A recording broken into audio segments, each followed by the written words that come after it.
Hello, everyone. Hey, we're going to continue our discussion on the agile organization. I'll call it the agile paradox this time because there is a paradox involved in this, and that we're talking about organizations that are both stable in concrete somewhat, and they're dynamic. They can move quickly. That's a paradox in my book.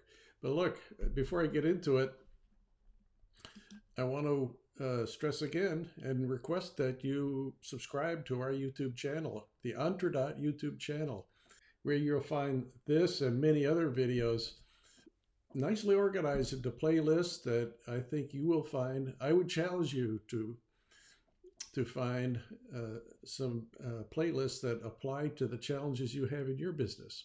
We've got them organized that way across marketing and sales and development, leadership, entrepreneurship, how to finance a company, and the list goes on. So subscribe now, and you'll get notification of the new videos that come out nearly every day. So let's get on into this paradox that I just mentioned. So how do you have an organization that is both stable and dynamic at the same time? Well, it can be done. It takes certain characteristics of the organization. It's an organization that can mobilize quickly. That is, it's organized to operate at the lowest levels of the organization, make decisions. They become nimble in being able to respond to issues, respond to requests, respond to customer situations that got to be dealt with, new features for a product, new enhancements to the manufacturing line. The list goes on. So these are empowered teams, people that are empowered to act and, quite frankly, held accountable for their actions, empowered and accountable. And this is all built out of the very best people that you can find, particularly in the early stages of a company. You want to have the best people. I call them A players. You probably heard me say that. So this is an organization that's not top down, orders from the top, middle management, orchestrating development plans across multiple different departments and things like that. This is an organization, quite frankly, considerably from the lowest levels of the organization, action can be taken. It's a living organism. So if you're in an organization that is pretty much top down, it's a bureaucracy, there's silos of functional people, there's warfare between them, particularly between marketing and development. That's an age-old one. Marketing and sales as well. Sales selling people we don't have yet. Oh, all sorts of interesting problems that occur in these hierarchical organizations. But nevertheless, a certain amount of structure is needed to have a stable organization that can be dynamic. So it all takes leadership and direction, and teams that are held accountable, and a really flexible structure. There's less structure in these kinds of organizations, and the resources within them are also flexible in that they could be assigned to or join different teams at different times. So an organization that can handle a 2-day task and can handle a 2 to 3 months task, anything in between those two, and maybe more. But I hope you get the general idea that we're talking about a paradoxical kind of organization that is nimble on its feet, yet has a lot of stability.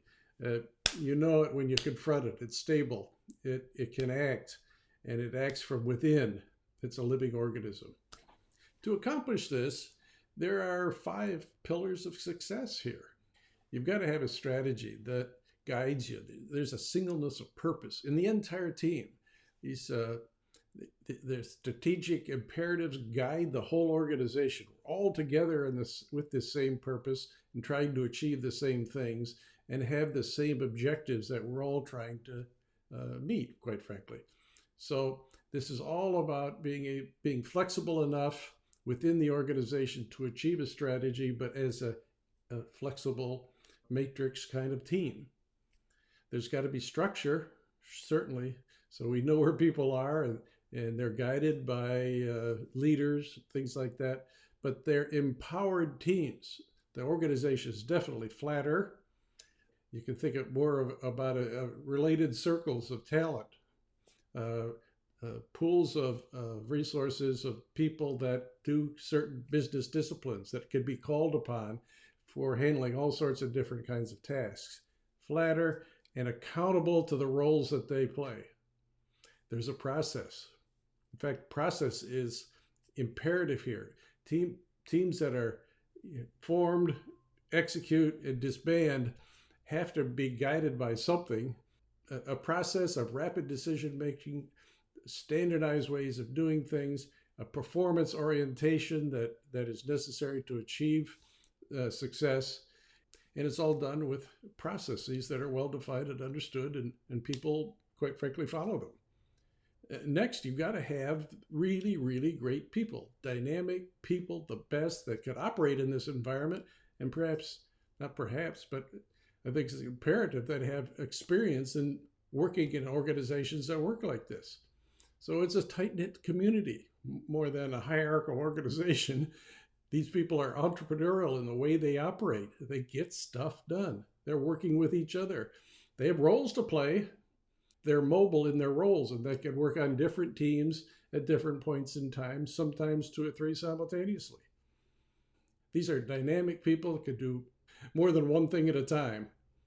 Finally, technology enables a lot of this. So the inspiration and innovation that occurs within all organizations all across the company are necessary to enable, let this innovation rise, utilize the best tools and processes and procedures in the industry, bring tools in that quite frankly are setting a new standard for operational excellence. So those are the 5 pillars of success, but what does that lead to? Great outcomes, customer satisfaction, the ultimate, great customer success.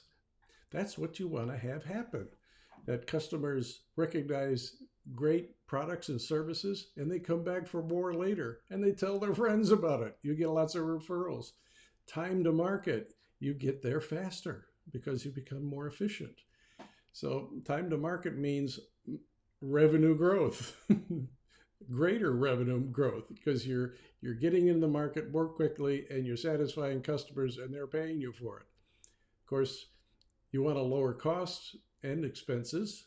So if you become more efficient in development, product development, software or hardware, or make manufacturing improvements that lower costs, you're going to be more profitable. So you're going to keep more of your money than spending it.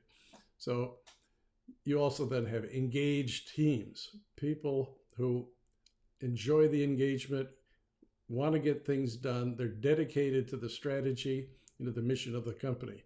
Boy, it doesn't get any better than this. So what I want you to think about is becoming a more agile organization yourselves. Learn about this. Bring in the people that can do it. You can achieve stability and dynamism at the same time. These are the pillars of success to be an agile organization. So I'd like to see you achieve some extraordinary outcomes yourselves. Become an agile organization. And with that, you're going to have a really great day.